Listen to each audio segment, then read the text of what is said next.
개장 전 오프닝 리포트입니다. 오늘도 투자 의견에 따라서 종목을 나눠봤는데요. 하락하는 종목이 좀 많았습니다. 함께 보시죠. 자, 오늘의 종목, 상향 종목 된 거는 하나입니다. 삼전 KPS.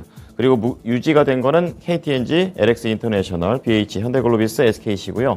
하향 조정된 종목은 삼성전자, SK 바이오사이언스, 하이브, 카카오가 되겠습니다. 자, 첫 번째로는 상향 조정된 종목부터 보시죠. 한전 KPS고요. NH투자증권 그리고 매수 의견 유지 46,000원에서 5만원으로 올렸습니다. 롱타임 노씨 오랜만이다 이런 뜻이 되겠죠. 이 국내 신규 원전 추진까지 더해진다면 그리고 공기업 평가가 재편된다면 한전 KPS한테는 더 좋은 상황이다라는 내용입니다. 우선은 목표 주가를 올린 이유로는 친원전 정책 그리고 수출에 대한 기대감이 있기 때문인데요. 그동안 회사의 방향성이 잃었던 그런 부분들을 다시 원위치를 찾아줄 수 있다는 긍정적인 평가를 내놨습니다. 친원전 정책이 이어진다는 것은 탈원전보다는 당연히 최소 일거리가 유지될 수 있다는 의미가 있고요. 그리고 원전 수출과 관련해서도 시운전이 있을 때 그리고 상업운전이 가동이 된다면 한전 KPS 입장에서는 호재다라고 얘기를 하고 있습니다. 그리고 경영 평가 방식도 앞으로 바뀐다고 하는데요. 사회적 가치 구현 부문이 줄어들게 되고 정권이 바뀌면서 일자리 창출 쪽에 포인트를 더 두고 있는 상황입니다. 이렇게 해서 좀 더 창출 쪽으로 가게 되면은 경영에 대한 평가가 등급이 상향이 되고 이것이 또 하나의 호재가 될 것이라고 얘기했습니다. 자, 두 번째 종목 체크해 보겠습니다. 풍력 관련해서 삼광 MNT입니다. 유진투자증권이고요. 매수 의견 유지, 투자 목표 주가도 4만 원 유지를 합니다. 제목은 해상풍력 하부 구조물 공장 건설을 위한 법적 절차가 마무리됐다라는 내용인데요. 지금 불확실성을 계속 갖고 있었던 게 지금 흡수 합병과 관련된 법적 절차가 있었습니다. 이게 종료가 되면서 올해 하반기부터는 이런 전용 공장을 만들겠다라고 좀 돼 있는 상태이고요. 2025년에 공장이 가동이 되고 그 전부터 내년부터 수주가 시작될 것으로 보입니다.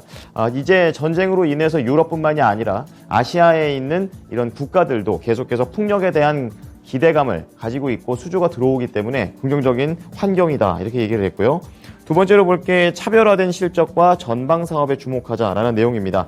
계속해서 실적에 대한 호조세가 이어질 것이고 수주 잔고 역시 지금 2조 원대인데 높습니다. 내년에는 3조 원까지도 갈 수 있다라는 얘기를 하고 있습니다. 현재 마진이 높은 것들만 선택해서 수주하고 있는 긍정적인 환경을 얘기했습니다. 자, 다음은 목표 주가 하향 종목입니다. 삼성전자입니다. 신한금융투자고 매수 의견 유지 그리고 97,000원에서 83,000원까지 크게 내렸습니다. 제목은 시선을 2023년으로라는 얘기입니다. 약간 긴 호흡으로 보자는 얘기고요. 내년 메모리 상승 사이클에 대한 조건이 성립하고 있다라는 내용입니다. 솔직하게 단기간 기대감을 좀 갖기는 어렵다라고 얘기를 했고요. 내년을 본다면 메모리 쪽에 관심을 보여야 할 때다 얘기를 하면서 내년에 메모리 업황은 공급 대응이 느린 상황에서 수요가 정상화될 것으로 현재 예상을 했습니다. 자, 그리고 주가의 바닥 형성을 위한 마지막 단추는 실적에 대한 전망치가 하락하는 건데요. 전망치가 하락하게 되면 나쁜 것만 있는 게 아닙니다. 이 수요에 대한 기대감이 모두 제거가 되고 이 공급 제약으로 인한 시선을 돌릴 수가 있어서 주가 측면에서는 오히려 긍정적이라고 합니다. 여기에 더해서 밸류에이션에 대한 하락까지 또 하나 선반영이 이미 됐다라는 것도 좋게 봤습니다. 자, 다음은 카카오 체크해 보겠습니다. NH투자증권이고요. 매수 의견 유지 14만 원에서 11만 원으로 줄였습니다. 제목은 실적 성장과 대번수 불확실성의 사이 이렇게 얘기를 했습니다. 우선은 여러 불확실성에도 불구하고 실적이 기대된다라는 내용인데요. 경기 둔화 그리고 내부적으로는 커머스 사업이 우려가 되고 카카오 모빌리티에 대한 매각 이슈가 있는 상황입니다. 그러니까 호황제가 동시에 있고 알 수 없는 불확실성도 있는 그런 상황이 되겠는데요. 그럼에도 불구하고 현재 진행 중인 사업은 순항 중에 있고 올해 양호한 실적이 예상된다라고 밝혔습니다. 거기에다가 광고 쪽에서는 리오프닝과 관련해서 이쪽 키워드로 광고가 계속 들어오고 있고요. 그리고 모빌리티 쪽에서는 단가가 올라갔고 비즈니스 모델을 더 넓힌다라는 측면에서 좋게 봤습니다. 자, 그리고 카카오 오픈 링크 쪽에 포인트를 좀 잡고 있는데요.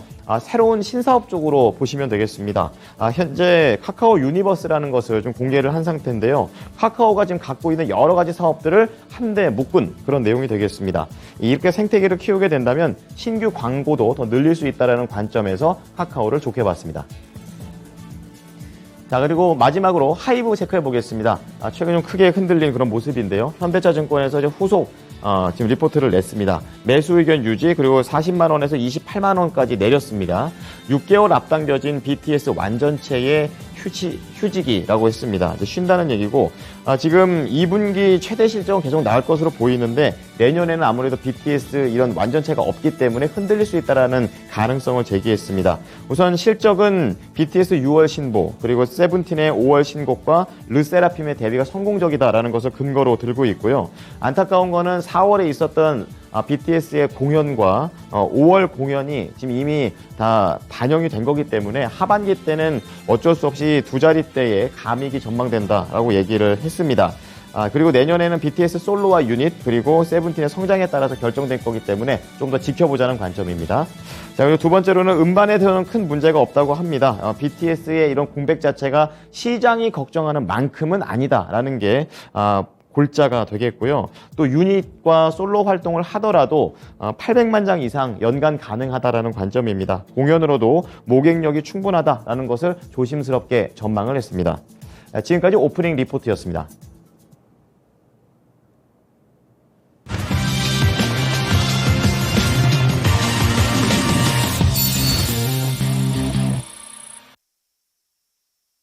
네, 지금 8시 56분입니다. 4분 남겨두고 있는데요. 오늘은 동시효과 구간이 기대가 되죠. 빨리 보겠습니다.